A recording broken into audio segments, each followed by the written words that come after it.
একটি সন্তান জন্মগ্রহণের পরে পিতামাতার ভূমিকা অনেক বেশি থাকে, কারণ সেই সন্তানটিকে ভালো একটি পরিবেশ দিয়ে সঠিক শিক্ষা দিয়ে বড় করে তোলা। আসসালামু আলাইকুম, সবাই কেমন আছেন? আমি তো আলহামদুলিল্লাহ অনেক ভালো আছি। আজকে কিছু গুরুত্বপূর্ণ কথা বলবো, আশা করি আপনারা মনোযোগ সহকারে শুনবেন। প্রত্যেকটি ছেলেমেয়েরা তার প্রাথমিক শিক্ষাটা পেয়ে থাকে তার পরিবার থেকে। পরিবার এবং পরিবেশ এই দুটির কারণেই ছেলেমেয়েরা নষ্ট হয়ে যায়, কিন্তু আমরা সেটা বুঝতেও চেষ্টা করি না।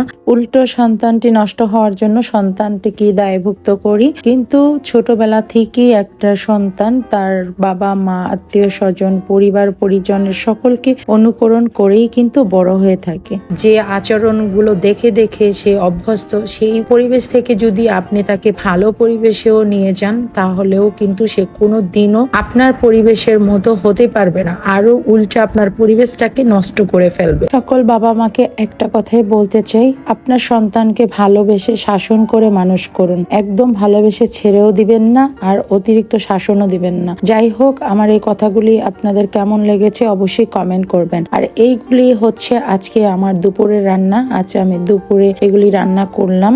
এটা হচ্ছে আলু এবং টমেটো দিয়ে রুই মাছ ভুনা, আর এটা হচ্ছে লাউ দিয়ে শিং মাছের ঝোল। শিং মাছ আমাদের বাসায় কেউই খায় না, বাট আমি অনেক বেশি পছন্দ করি। আমি প্রায় জালি এবং লাউ দিয়ে শিং মাছের ঝোল খেয়ে থাকি। আর এটা বাসার সবার জন্য, সবাই রুই মাছ অনেক বেশি পছন্দ করে, তবে আলু এবং টমেটো দিলে আরো বেশি পছন্দ করে। তো সেই জন্যই আজকে রান্না করলাম। তো সবার কেমন লাগছে অবশ্যই কমেন্ট করবেন। সবাই ভালো থাকবেন। আজকের মতো বিদায়, টাটা, বাই বাই, আসসালামু আলাইকুম।